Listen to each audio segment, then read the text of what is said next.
ನಾಗಮಂಗಲ ದೇವಲಾಪುರ ಹೋಬಳಿಯ ಕಸಲಗೆರೆ ಗ್ರಾಮದ ಪಕ್ಕದ ಗ್ರಾಮವಾದ ಮಲ್ಲಿನಾಥಪುರ ಶ್ರೀ ಕಾಲಭೈರವೇಶ್ವರ ಸ್ವಾಮಿ ಜಾತ್ರಾ ಮಹೋತ್ಸವ ಇದೇ ತಿಂಗಳು 8 ಮತ್ತು 9ರಂದು ಮಲ್ಲಿನಾಥಪುರ ಗ್ರಾಮದಲ್ಲಿ ನಡೆಯಲಿದ್ದು, ಭಕ್ತಾದಿಗಳು ಆಗಮಿಸಿ 2 ದಿನದ ಕಾಲಭೈರವೇಶ್ವರ ಜಾತ್ರಾ ಮಹೋತ್ಸವವನ್ನು ಯಶಸ್ವಿಗೊಳಿಸಬೇಕೆಂದು ಪ್ರಧಾನ ಅರ್ಚಕರಾದ ಪುರುಷೋತ್ತಮ್ ರವರು ಭಕ್ತರಲ್ಲಿ ಮನವಿ ಮಾಡಿಕೊಂಡಿದ್ದಾರೆ.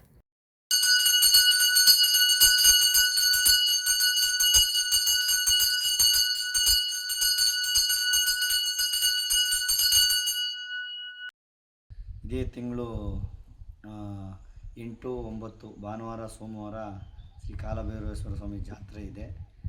ಕಸ್ಲಿಗೆರೆ ಸಮೀಪ ಮಲ್ಲಿನಾಥಪುರ ಗ್ರಾಮ, ದೇವಲಾಪುರ ಹೋಬಳಿ, ನಾಗಮಂಗಲ ತಾಲೂಕು, ಮಂಡ್ಯ ಜಿಲ್ಲೆ. ಭಾನುವಾರ ದಿನ 3 ಗಂಟೆಗೆ ಹೋಮ, ಅಭಿಷೇಕ, ಹೂವಿನ ಅಲಂಕಾರ, ಪಂಚಾಮೃತ ವಿನಿಯೋಗ ಎಲ್ಲ ಇರುತ್ತೆ. ರಾತ್ರಿ 8 ಗಂಟೆಗೆ ಕೊಂಡಕ್ಕೆ ಸೌದೆ ಬಂಡಿ ಮೆರವಣಿಗೆ, ಹಳ್ಳಿಕಾರು ದನಗಳಿಂದ ಬಸವನ ಮೆರವಣಿಗೆ ಇರ್ತದೆ. ಅದು ಅಲ್ಲದೆ ಅನಂತರ ಕೊಂಡಕ್ಕೆ ಅಗ್ನಿಶ್ವರ್ಸ, 8 ಗಂಟೆಗೆ ಅನ್ನ ಸಂತರ್ಪಣೆ ಇರುತ್ತೆ. ಅದಾದಮೇಲೆ ರಾತ್ರಿ 12 ಗಂಟೆಗೆ 9 ದೇವ್ರ ಕೂಟ ಸೇರಿಸಿ ಓಂಬಾಳೆ ಗಂಗಸ್ನಾನ ಮಾಡ್ತೀವಿ. ಅದಾದಮೇಲೆ ಬೆಳಗಿನ ಜಾವ ಸೋಮವಾರ ದಿನ 5 ಗಂಟೆಗೆ ಕೊಂಡ ದೇವರಿಗೆ, ಕಾಲಭೈರವೇಶ್ವರ ಸ್ವಾಮಿಗೆ ಕೊಂಡ ಆಯೋದು. ಅದಾದ ನಂತರ ದೇವರಿಗೆ ತೀರ್ಥ ಪ್ರಸಾದ ವಿನಿಯೋಗ ಮಾಡಿ ಜನಗಳಿಗೆ ತಿಂಡಿ ವ್ಯವಸ್ಥೆ ಮಾಡಿರ್ತೀವಿ. 12 ಗಂಟೆಗೆ ಸರಿಯಾಗಿ ಕಾಲಭೈರವೇಶ್ವರ ಸ್ವಾಮಿಗೆ ಕಪ್ರದ ಸೇವೆ ಮಾಡಿ 12 ಗಂಟೆ ಆದಮೇಲೆ ಭಕ್ತಾದಿಗಳಿಗೆ ಅನ್ನ ಸಂತರ್ಪಣೆ ಮಾಡ್ತೀವಿ. ದಯಮಾಡಿ ಎಲ್ಲ ಭಕ್ತಾದಿ ವರ್ಗದವರು, ಕಾಲಭೈರವೇಶ್ವರ ಸ್ವಾಮಿ ಒಕ್ಕಲು ಜನ, ಅಕ್ಕಪಕ್ಕದ ಗ್ರಾಮದವರು, ತಾಲೂಕಿನ ಜನ ಎಲ್ಲ ಬಂದು ನಮಗೆ ಇಲ್ಲಿ ಆ ಭಗವಂತನ ಕೃಪೆಗೆ ಪಾತ್ರರಾಗಬೇಕು ಅಂತ ಕೇಳ್ಕೊಳ್ತಾ ಇದ್ದೀವಿ. ನಮಸ್ಕಾರ. 2ನೇ ವರ್ಷದ ಶ್ರೀ ಕಾಲಭೈರವೇಶ್ವರ ಸ್ವಾಮಿ ಜಾತ್ರಾ ಮಹೋತ್ಸವದ 2 ದಿನದ ಕಾರ್ಯಕ್ರಮದಲ್ಲಿ ಹೋಮ, ಹವನ, ಅಭಿಷೇಕ, ಉತ್ಸವ, ಕೊಂಡೋತ್ಸವ, ಹಳ್ಳಿಕಾರ್ ಎತ್ತುಗಳ ಉತ್ಸವ, 16 ದೇವರುಗಳ ಉತ್ಸವ ನಡೆಯಲಿದ್ದು, ಕ್ಷೇತ್ರಕ್ಕೆ ಭಕ್ತಾದಿಗಳು ಹೆಚ್ಚಿನ ಸಂಖ್ಯೆಯಲ್ಲಿ ಆಗಮಿಸಿ ದೇವರ ಕೃಪೆಗೆ ಪಾತ್ರರಾಗಬೇಕೆಂದು ಕೇಳಿಕೊಂಡಿದ್ದಾರೆ. ಇದೇ ಸಂದರ್ಭದಲ್ಲಿ ಪ್ರಧಾನ ಅರ್ಚಕರಾದ ಪುರುಷೋತ್ತಮ್ ರವರು ಮಾತನಾಡಿ, ಮಲ್ಲಿನಾಥಪುರದ ಶ್ರೀ ಕಾಲಭೈರವೇಶ್ವರ ಸ್ವಾಮಿಯ ಇತಿಹಾಸವನ್ನು ತಿಳಿಸಿದರು. ಸುಮಾರು ಇವತ್ತಿನ ಇದಕ್ಕೆ ನಾವು ಕಾಲಭೈರವೇಶ್ವರ ಸ್ವಾಮಿ ಒಕ್ಕಲಾಗಿರೋದ್ರಿಂದ ನಾನು ಇಲ್ಲಿಂದ ಹುಣಸೂರಲ್ಲಿದ್ದೆ. ಇಲ್ಲಿ ಹುಟ್ಟಿ ಬೆಳೆದು ತಿರ್ಗಿ ಹುಣಸೂರು ಹೋಗಿದ್ದು. ಹುಣಸೂರಿಂದ ನೆಲ್ಲೂರುಪಾಲ ಅನ್ನೋ ಗ್ರಾಮದಲ್ಲಿ ನಾವು ವಾಸವಾಗಿದ್ದು. ಅಲ್ಲಿ ಕೆಲಸ ಮಾಮೂಲಿ ವ್ಯವಸಾಯ ಮಾಡ್ಕೊಂಡಿದ್ದು. ಆ ಕಾರಣ ಈ ದೇವರು ಅಲ್ಲಿಗೆ ಕನಸಲ್ಲಿ ಬರೋದು.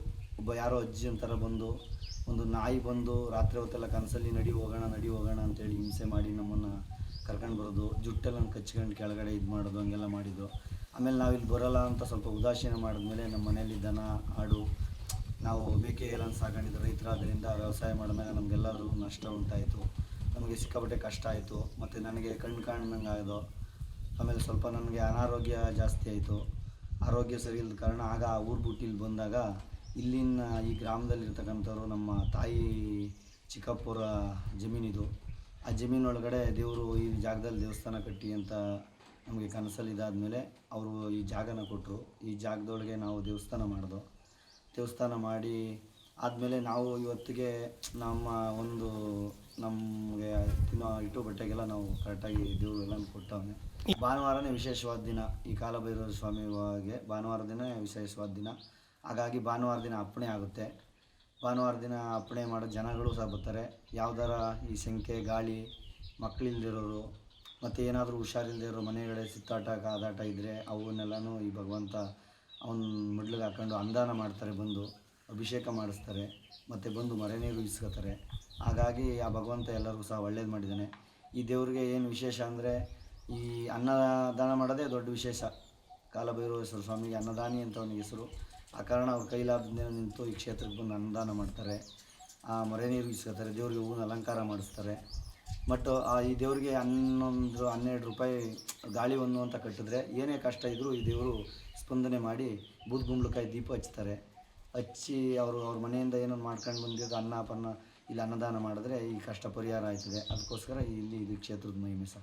ಈ ಕಾರ್ಯಕ್ರಮಕ್ಕೆ ಮುಖ್ಯ ಅತಿಥಿಗಳಾಗಿ ರಾಮಲಿಂಗೇಶ್ವರ ಯಡವಾಣಿ ಶ್ರೀಮಠದ ಬಸವಾನಂದ ಸ್ವಾಮಿಗಳು ಹಾಗೂ ಯಡಿಯೂರು ಆದಿಕರು ಆಶ್ರಮದ ಮೂಡಲಪ್ಪ ಸ್ವಾಮಿಗಳು ಮತ್ತು ಆಗಮಿಕರಾದ ಸಿಗೇಹಳ್ಳಿ ನಾಗಣ್ಣಾಚಾರ್ ಅವರು ಭಾಗವಹಿಸಲಿದ್ದಾರೆಂದು ತಿಳಿಸಿದರು. ಸುದ್ದಿ 3 ವಾಹಿನಿಯ ಹೆಚ್ಚಿನ ಮಾಹಿತಿಗಾಗಿ ಸಬ್ಸ್ಕ್ರೈಬ್ ಆಗಿ ಹಾಗೂ ಬೆಲ್ ಬಟನ್ ಒತ್ತಿ.